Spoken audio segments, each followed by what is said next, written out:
Liftoff of the Delta rocket carrying GLAST, a gamma-ray telescope searching for unseen physics in the stars of the galaxies.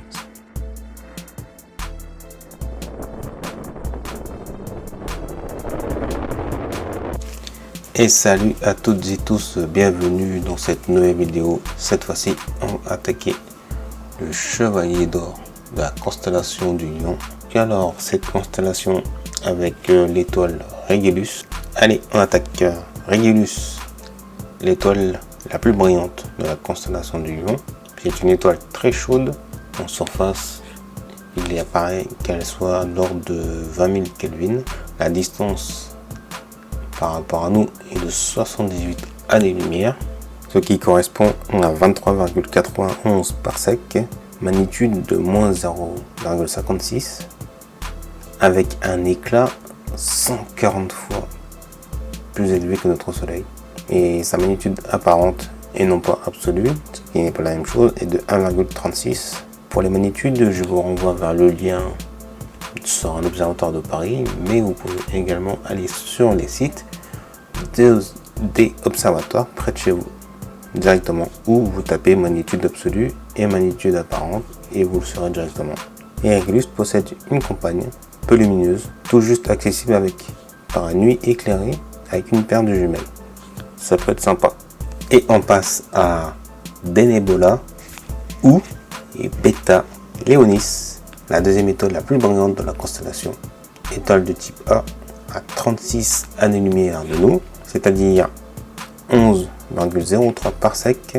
Sa luminosité est 15 fois supérieure à celle de notre Soleil, une magnitude apparente de 2,14, et c'est une étoile variable de type Delta Scuti. Donc je vous laisse aller voir par vous-même qui est Delta Scuti, on n'y est pas encore. Pour les étoiles variables ou Wolf-Rayet, je vous renvoie vers l'excellente vidéo de 12 parsec qui en parle brièvement, mais au moins ça nous permet de comprendre qu'est-ce que c'est comme étoile. Elle est en continu. Et donc pour Beta, donc l'étoile principale de Beta type A, masse 1,78 fois celle du Soleil, un rayon de 1,728, donc retenez 1,72 celle du Soleil, une température environnante, donc pas en surface mais au niveau de sa couronne, au niveau, on va dire au niveau de l'atmosphère du Soleil, 8500 Kelvin. On passe à Algeba qui est Gamma Léonis, type spectral K, donc une étoile géante avec une température en surface de 4470 Kelvin.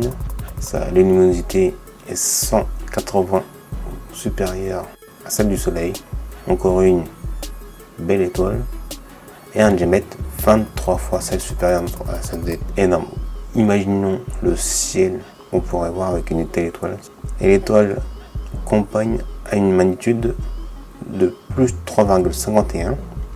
C'est une type G, étoile géante également, une température de 4980 Kelvin, luminosité 50 fois celle du Soleil, et un diamètre égal à 10 fois celui du Soleil. Selon les astronomes, les deux étoiles sont presque certainement des vraies géantes. Ce sont presque quasiment, on va dire, deux étoiles jumelles, quasiment.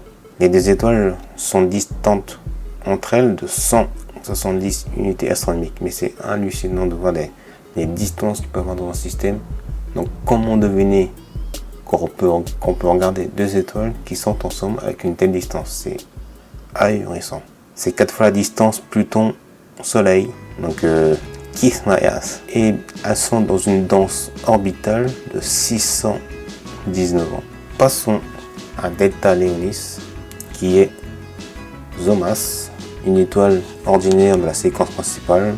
C'est ce qui en ressort de cette étude. Une masse plus importante que notre Soleil, comme la plupart d'autres soleils. L'élément important, c'est que apparemment, elle finirait en naine blanche, mais plutôt que prévu, dans environ 6 millions d'années. C'est ce qui en ressort en tout cas. C'est une type spectrale A, magnitude de 1,29, 2,2 masse solaire, 2 rayons solaires et une luminosité de 23 fois celle de notre Soleil et une température estimée à 8350 Kelvin. Elle a été estimée à une distance de 57,7 années-lumière, ce qui fait environ 17,69 parsec. Allez, on passe vaguement, très vaguement et très rapidement à Epsilon Léonis, type spectral G, magnitude apparente plus 2,98. Elle serait environ à 251 années-lumière de nous. Et donc, pour revenir à sa distance, en parsec, ce serait 76,95 parsec.